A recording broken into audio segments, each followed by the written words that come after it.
guys! Ito?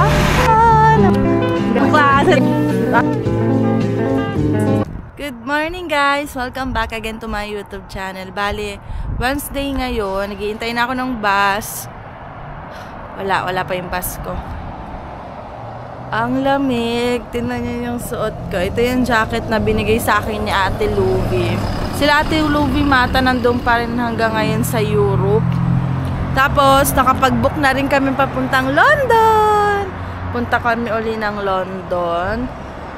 After work, diretso na kami ni Marvin papunta doon. Pero next week pa yun guys. Next week pa. Kasi naka-long weekend. So, doon kami magla-long weekend sa London. Bibisitahin namin si Nathan. Kausap ko kanina si Marvin. Gusto daw niya magpagupit mamaya. Kasi nga, ang lagu-lago na ng buhok niya. Ang kapal na talaga eh. Naanuhan na rin siya. Ayun. Tapos, sabi ko, sige, saan tayo magkikita? Scarborough Town. Baka makalimutan mo, Scarborough Town tayo magkikita. Baka mamaya dumiretso ka na naman sa Kennedy. Sabi kong ganon. Sabi, hindi daw. Maalala daw niya. Tapos, may bibili na akong bag, guys. Para meron kaming bag ni Marvin kapag may mga gala-gala kami. Yung mas malaking bag. Kasi lagi lang namin gamit yung bag niya. Eh, ang sikip-sikip. Wala kasi kaming ibang bag. Kaya tinatanong ni Marvin kung magmamalete daw. Sabi ko, magmamaleta. Ang laki-laki ng maleta. Eh, yun. Kaya, ano na lang. Magtitingin kami mamaya. Baka may nakasale na bag. Gusto nga yung bag na parang pang gym, yung laging dala-dala nila. Para malaki-laki to. Sabi ng Marvin, sino magdadala ako? Eh di ako rin magdadala. Sabi ko, oo. Di naman pwedeng ako. Kasi mabigat. Ayun. Grabe ang lamig na guys hanggang next week na to. Chinek ni Marvin. Ano to, talaga nagpaparamdam na talaga na magtataglamig na talaga. Parang ang bilis ng lamig ah. Kasi ano, magkakatapusan na pala kasi September, 'di ba? Fall na 'yon or October yung pinaka-fall talaga. Sabi ko kay Marvin, gusto ko makapunta sa ano, sa Blue Mountain ngayong fall, pero gusto ko yung ano na talaga, yung iba na yung kulay. Doon makapunta kami balikan. Sabi niya, sige daw, papasyal. So, wala na kaming ganap masyado ng September. Oo nga. Yung sa Peterborough na lang, yung sa pinsan ni Marvin, pupunta kami doon, sasama nila kami. Papasyal daw nila kami doon kasi may bahay daw sila Ate Lea doon. Kaya, ayun, September, yun lang naman yung ganap namin. Tapos yan, medyo makakaano na kami sa gala. Ayaw na daw ni Marvin computin kung magkano yung total na nagastos natin in this month. Kasi alam daw niya na malaki talaga yung nagastos namin. Sabi ko, sorry. Kasi ang dami naming tapos yun na grocery. Grocery kami ng grocery din. Meron pa naman kami doon mga lulutuin. Saka meron pa kami mga ulam. Yun, may sinigang pa nga kami, nalimutan na, nandun pala sa ilalim. Kaya, ayun, baon ni Marvin. Tapos mamaya, ayun din sinigang yung ulamin namin. Tapos, bukas, ang ulam namin, yung prito na baga-baga, yung niluto ko pa isang araw pa pala yun. Pero hindi naman yung masisira, diba? Yung sinigang hindi nasira. So, ang dala ko ngayon, hindi kasi nagsaing na si Marvin kagabi, yung natirang kanin, sa kanya na lang. Tapos, ang dinala ko yung siopaw. Diba, bumili kami ng siopaw kahapon. Eh, crave na talaga ako sa siopaw, sabi ko kay Marvin. Sabi niya, dapat maubos mo yan kasi nung baka daw masira yung siopaw. Sabi ko, magbabaon ka ba? Sabi, pwede rin daw siya magbaon, merienda. Eh ngayon, hindi siya nagbaon. Sabi niya, okay na daw sa kanya yung sinigang. Nandiyan na yung bus ko, guys. Mamaya na lang uli. Bye! Guys, nandito na tayo. Habi, lakas ng hangin. Ayoko yung umahangin kasi lalong ang lamig. Bali kanina, guys, pagsakay ko ng bus, naghihintay ako sa Warden. Yung driver, kilala na ako kasi lagi ko siyang binabati ng good morning. Tapos namangiti ako. Ay, yung wallet ko nasa bag pa. Dumating, hindi ko napansin agad na bilis, nasa harap ko na agad. Hindi naghahalongkat ako. Tapos sabi niya sa akin, kangiti siya, pinapapasok na ako, wag na daw ako mag-tap. Sabi ko, ay thank you. Sabi ko, ibang lahi siya eh. Parang half siya. Half parang black siya ka, white siya. Tapos yun, kasi mag-isa lang ako lagi. Lagi lang ako mag-isa dun sa ano, sa bus, pag unang sasakay. Pasok na ako sa work. Si Marvin, no? Grabe, layo-layo. Tingnan niyo itong camera to. Kapagupit na si Marvin.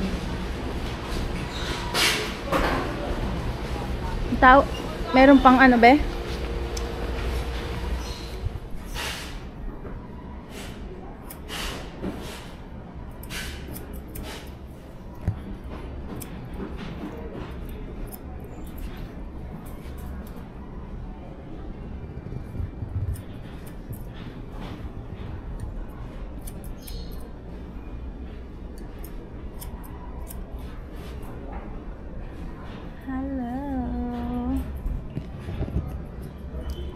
Tayo ay po muna. Sana ka ng bansa.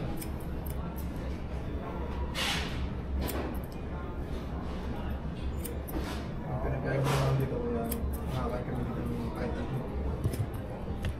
Pilipinas kasi hindi ko makakain ng masarap eh. Kaya okay lang yung hindi madali buhay. Kasi gawin din mas Pilipinas eh. Sige lang.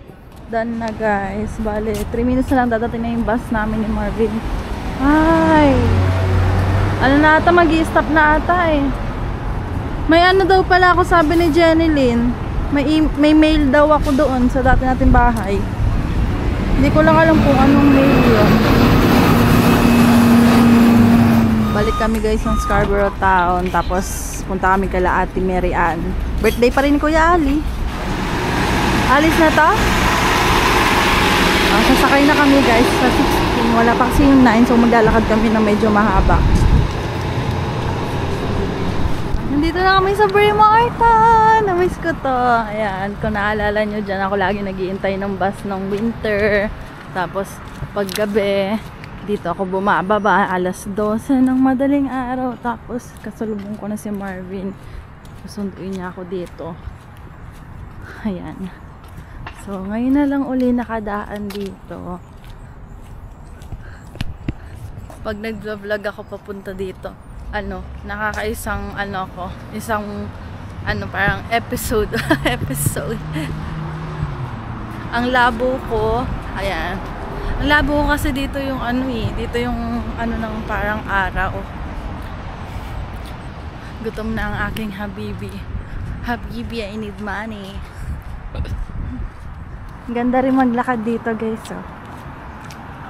Maglalakad ako dito pag pag uuwi ako, pag naiwan ako ng number 9, 16 na lang ako kasi hindi naman okay lang naman pag summer. Kasi kaysa maghihintay ako ng ilang minutes sa bus number 9, kaya naglalakad na lang ako pa uwi dito galing sa 16. Kasi mula STC ilang stop lang dito na kami sa Bremerton. Malayo-layo nga lang lakad, pero okay lang. Lamig na ngayon. Tinaas ko na nga yung ko kasi humahangin. Bebe, may jacket yan, nasa bag niya. Sa kanya gusto niya yung ganyang panahon. Sakto lang yung, sa kanya, sakto lang daw yung lamig. Sa akin hindi eh. Kung naririnig yung hangin, ang lakas ng hangin. Nag-aanon nga yung mga mga puno. Kung naririnig nyo. Nandito na tayo guys. Uy, may nagagawa. What's up, Madlang Pepal?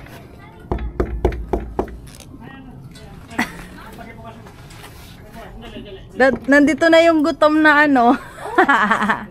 Nandun niya. Andito na yung mga gutom, makikikain. Mapatay gutom. Birthday pa rin ni Kuya Ali. Ibang klase talaga eh. Nagpagupit si Marvin ate. Happy birthday. Wow. Iba talaga pag Hi, Dogi! Hayo! Ito yung malambing eh. Ano yan? Lempo? Oo, pampabata. Ganun pala yun? Pampabata. Ang dami mong niluluto ko yan. Kanina kasi pagtingin ko, ang dami. Ay, ang dami. Sabi ni mo, Arvin, abe, sakto, gutom na ako. Tara. Ano ano pala yan? Pwede yung tanim doon.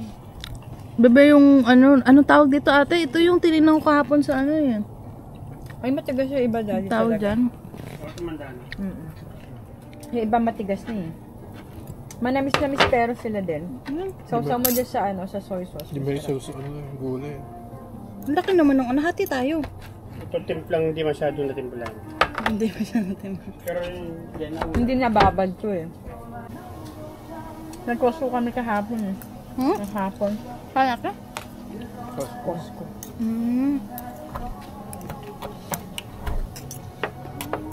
Alam mo ate, 2 days na yun, mula na punta tayong Williams. I know.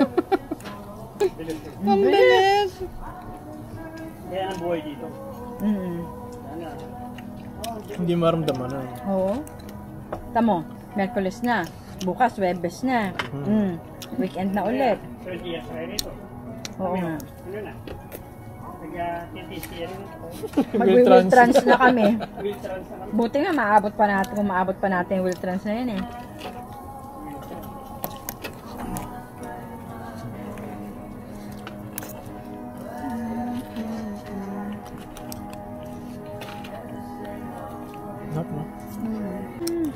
No? Ate! Labas, no? Hindi din alam. Hi guys! Bali, hindi na ako nakapag-update sa inyo na dumating kami dito sa bahay ni Marvin. Nakauwi kami siguro mga magna 9 or 8 mahigit. Di ko na alam. Kasi pagdating namin dito, nag-edit ako ng vlog namin. Tapos katatapos ko lang, 9:54 na. Si Marvin nakahikla na, nag-aaya na nga. Nagbihis na ako, tapos nag-toothbrush na ako. Hinintay ko na lang itong matapos yung pagda-download ng video. At i-upload ko na sa YouTube channel ko. Kung kami kwentuhan lang nila kuya, kasi pinag-uusapan nga namin about sa kung lilipat nga daw kami, sabi nila ate, ganito. Kapag walang nangyari talaga dito sa Toronto, kasi alam niyo naman mahirap talaga dito maging PR sa Toronto. Lilipat kami ng ibang province. Tapos, ayun, sabi namin, balik na lang kami ate kapag naging PR na. Pero, yung mga policy kasi ng ibang province, kapag na-PR ka, kailangan mo mag-stay sa kanila ng 2 years.